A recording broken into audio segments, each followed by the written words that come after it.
자, 22에서 25.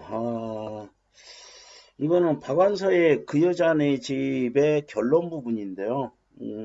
옛날에는 고등학교 1학년이면 무조건 배웠던 소설이고, 2학년 뭐 출판사별로 이게 있는 학교가 좀 있습니다. 어쨌든 여러분 모른다고 생각하고, 나도 모른다고 가정하고 읽을게요. 보기를 바탕으로 25번부터 읽으라 했죠.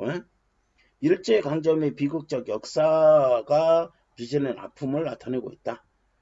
파괴되어버린 인간성을 다각다른 차원에서 조명하고 세월이 지난 후에도 계속되고 있다.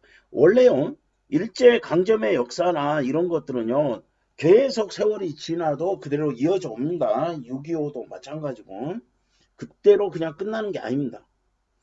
특히 작가는 당한 사람의 고통뿐만 아니라 면한 사람들이 겪어야 했던 고통에도, 그러면 당한 사람, 면한 사람에도 주목하여 이해와 연민을 돼. 여기서 중요한 포인트는 당한 사람은 너희들은 당한 사람만 생각하지 면한 사람의 고통도 우리가 생각해야 된마, 이런 식의 내용일 거라고 생각하고 읽어봅시다. 곱단이 오빠가 중년 남자를 데리고 왔다. 신의주에 있는 공사판에 측량기사로 있는 한번 장가갔던 정보지. 뭐죠? 중년 남자고요. 한번 장가갔던 남자요. 곱단이가 부모로부터 급하게 구해온 곱단이 신랑감이에요.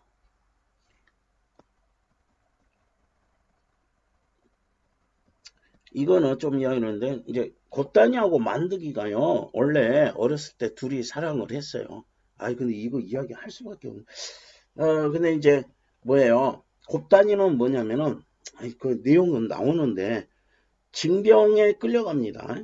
그러니까 곱단이는 이제 여기 마을 어른들이 둘이 너무 잘생긴 남자고 훌륭한 남자고 곱단이는 너무나 이뻐하니까 둘이 사랑을 했으면 좋겠다 해가지고 마을 사람들은 또 응원하던 관계고, 만드기가 먼저 징병에 끌려가고, 곱단이는 지금 뭐냐, 흉흉한 소문에 정신대에 관한 소문이에요. 정신대에 끌려가지 않기 위해서 딸을 집단 속에다 숨겼는데 일본 애들이 와가지고, 정신대를 끌고 갈 사람들이 와가지고 창으로 찔러버린 거예요. 그랬더니 참자가 깨어져 나왔다는 소문.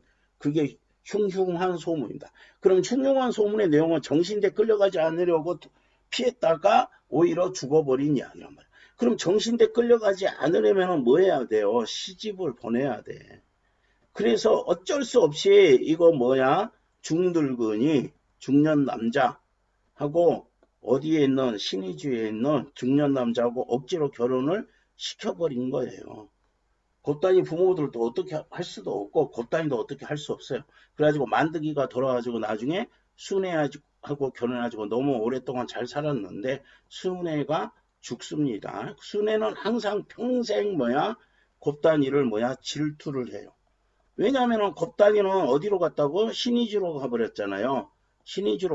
그럼 남가북이 갈려가지고 곱단이는 볼 수 없으니까 곱단이는 영원히 늙지 않고 금도 가지 않은 너무나 이쁜 모습으로 그대로 있을 거란 말이에요. 그런데 순애도 역시 같은 동네에 살았고, 여기서 나도 같은 동네에 살았어요.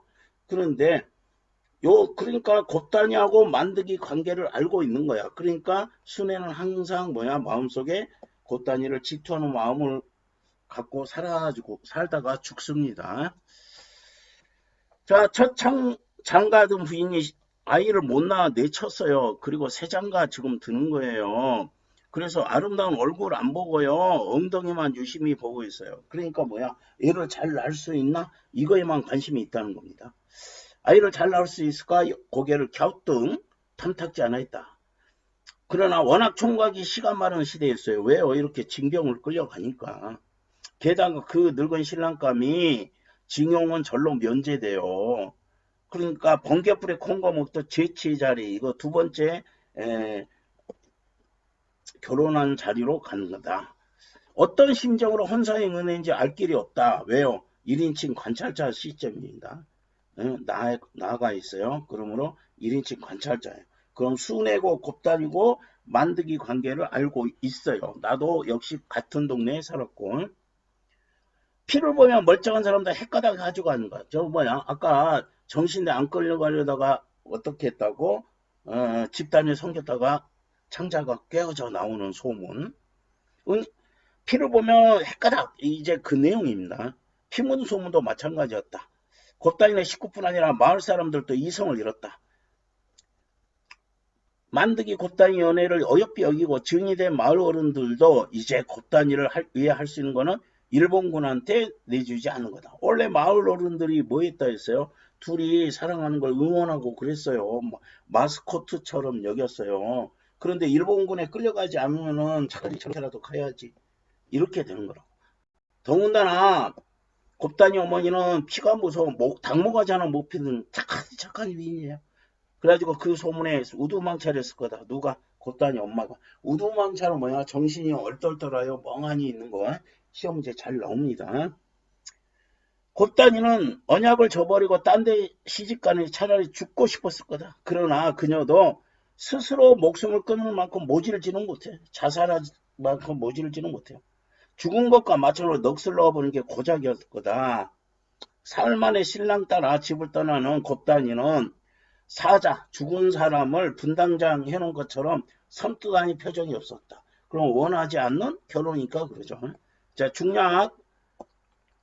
강제로 징병갔다가 광복맞이한 만득은 살아서 고향에 돌아옵니다. 근데 곱단이는 이미 다른 남자, 중년 남자 결혼한 지 고향을 떠났어요. 그래서 만득은 순애하고 결혼합니다. 그러니 동네 처녀니까 순애도 곱단이란 존재를 알고 있단 말이야. 오랜 시간이 지난 후 이제 칠순 노인들이 됐어요. 서울에서 열린 고향 군민회에서 만득과 순애 부부를 맞춰서 그러면 만득과 순애가 결혼했으니까. 그래서 지속적으로 나는 누구하고 순애하고 지속적으로 만남을 가져요. 간추면 대강 그런 이야기. 이제 그런 얘기는 이게 뭐야? 순애의 질투입니다. 그런 얘기는 곱단이 만두가 연예계 걸던 시절, 어린 시절 아는 사람 아니면은 뭐야? 먹혀들지 않은 이야기야. 그러나 레퍼토리는 몇 가지 에피소드에 극한되어 있었다. 이건 몇 가지 에피소드. 그러면 이거 세 가지 이야기가 나오는데 중요하지 않아요. 어쨌든 많지 않아요. 질투의 증거가. 그러니까 이게 순애의 오해일 가능성을 이야기하는 거예요. 순애의 오해일 가능성이 질투의 내용이 이 많음을 암시해 줍니다. 자, 아직 곱단이 생각만 한다는 증거를 더는 대지 못했어요. 그러니까 비슷한 이야기를 해보니까 나의 태도 변화보세요. 넌더리가 났어요. 그리고 장만들 씨는 불쌍해졌어요. 넌더리가 났고 장만들 씨가 불쌍해. 똑같은 이야기 왜 저렇게 많이. 그랬을 때 그 여자 누구 순애의 부음을 들었어요. 장만들 씨가 상처한 거다. 상처는 뭐야? 부인을 잃어버린 거.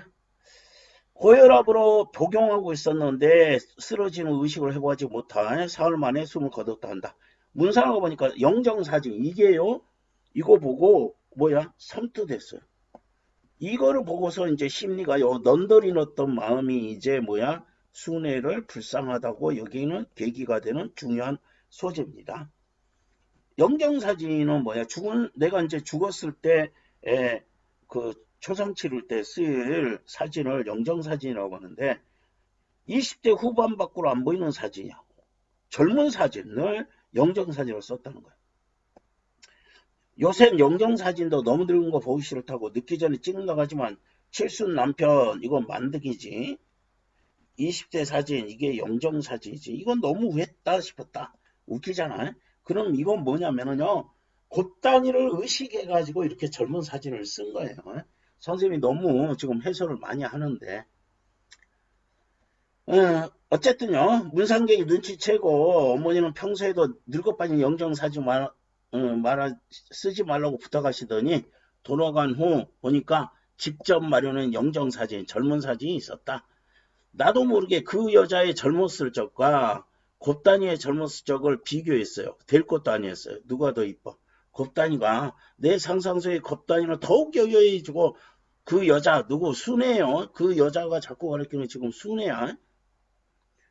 젊다는 거 외에는 흔한 얼굴이에요. 곱다니는 이쁘단 말이야. 뷰티풀해.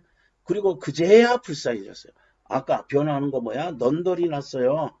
넌덜이 났어요. 그런데 지금은 영정사진 본 뒤에 심리 변화 불쌍해졌어요. 아, 저 여자 순애는 일생 얼마나 지독한 연적과 더불어 산 것이냐. 곱다니죠. 지독한 연적은 곱다니고요. 곱다니는 금도 가지 않는 연적이에요. 늙지도 않아요. 이게 곱다니요. 왜요? 이제 못 만나니까 남가북으로 갈려가지고요. 이 사람들 고향도 뭐예요? 북한으로 넘어갔어요. 그리고 이 사람들은 서울로 내려왔고. 그 여자가 죽고 만드기 따로 만날 일이 있을 리 없었다. 우연히 만난 건 어디서 만났어요? 정신대 할머니를 돕기 위한 모임이다. 뜻밖이지만 선입관이 있는지라 그의 안에 순애로부터 주입된 선입관. 그래서 내가 뭐야? 그 모임에 나타난 거 곱다니하고 연결지어서 생각되는 거 어쩔 수가 없었다. 모임이 끝난 후 안 보이니까 범인 뒤쫓듯 허겁지겁 빠져나와 걸어가는 그를 불러세웠어요. 다짜고짜 따지듯이 불문 곡직입니다. 채치장가 들었냐고 그랬다. 아니라고 하면서 앞으로도 할 생각 없다. 아니고요. 앞으로도 다시 결혼할 생각 없다고 묻지도 않은 말까지 덧붙였어요. 그러면은 나의 상상이 뭐야? 잘못됐다는 걸 암시하는 겁니다. 왜요? 곱다니 못 잊으세요? 여기 왜 왔어요? 정신대 한이 맺혔어요? 고작 한 여자 누구 곱다니 때문에 정신대만 쓴 둘이서 혼인했을 때 하고요. 참 대단하십니다. 무슨 법? 반어법. 법부는 말에 그는 대답대신 근처 찻집으로 갔다. 그 나이에 아직도 싱그러움이 남아있는 노인, 그리고 만드기는 나이가 오래됐어도요. 아직도 싱그러움이 있는 아주 뷰티풀은 아니겠네. 멋진 남자겠지. 꼬부장한 마음으로 바라보았다. 나직나직말했다. 자, 이제부터요. 주제를 만드기에 대사를 통해서 전달합니다.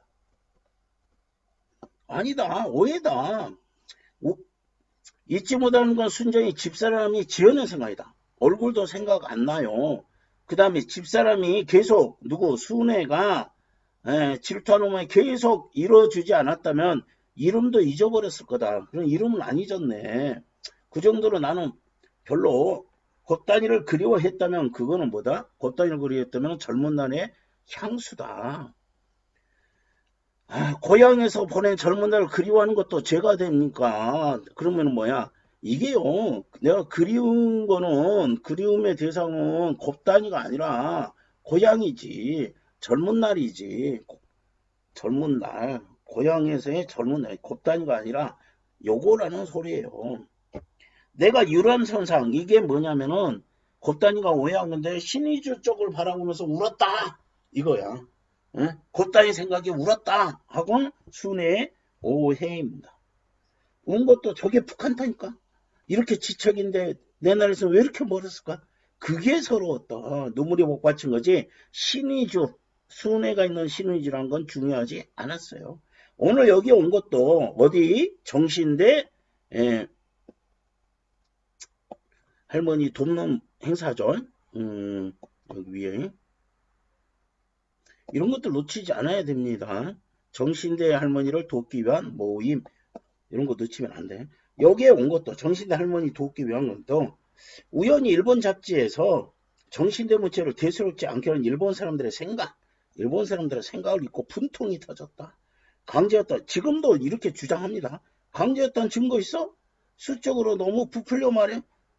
얘네들 자기가 돈 벌겠다고 자발적으로 온 거야. 강제로 끌고 간 거 아니야. 범죄의식이 없더라. 내가 그래서 분통이 터져서 왔다. 그걸 참을 수가 없었다. 곱다니 얼굴은 생각나지 않지만 느낄 수 있다. 곱다니가 느꼈을 절망적. 얼굴은 생각 안 나요. 절망적인 심정은 내가 이해가 돼요. 나는 여기 이제 중요한 주제, 참 이 소설을 잘 쓴 이유가 뭐냐면은 당한 사람들의 원한에다가 면한 사람들의 한까지. 당한 사람들이, 우리는 사실 그렇잖아. 당한 사람들한테만 피해 보상해야 된다고 생각하지만 그걸 면하려고, 면한 사람은 누구예요? 곱단이에요. 안 끌려가려고 어떻게 해서 원하지도 않은 결혼을 했잖아요. 운명이 달라졌잖아. 그것까지 곱단이에 한까지 보태고 싶었다. 당한 사람이나 면한 사람이나 똑같이 제국주의적 폭력의 희생자다. 면하긴 했지만 면하기 위해서 어떠네요. 자, 이게 이제 비유를 합니다. 강도의 폭력을 피하기 위해 10층에 뛰어내려면 죽었다고 강도는 죄가 없고 자살이냐? 삼천리 방방곡 사랑의 기쁨 향유로운 숨길을 모조리 질식시킨 천인공명한 범죄를 잊어버린 건 우리는 사람도 아니죠. 당한 사람의 한, 면한 자의 분노. 이게 주제예요. 그래서 이 소설이 무서운 겁니다. 우리가 생각할 때는 당한 사람, 징병이나 징용을 끌려간 사람, 정신대에 끌려간 사람, 요거만 생각하지, 어? 자기 운명을 너무너무 아름다운 사랑을 키워가고 있던 곱단이가 제7자리로 두 번째 사랑도 안 해주는 남자한테 고향을 떠나서 신의지로 가버린 그런 사람의 분노까지 보태오신 게 내 마음 알겠어요? 눈물이 그렁그렁해졌다. 읽으면 참 피눈물 납니다. 맨 처음에는 굉장히 곱단이와 만드기에 아름다운 러브 스토리를 굉장히 길게 이야기합니다. 흑다리 사건, 방구리 사건 이런 것들 이야기합니다. 한 번쯤 읽어보세요. 저 굉장히 감동적인 내용이니까.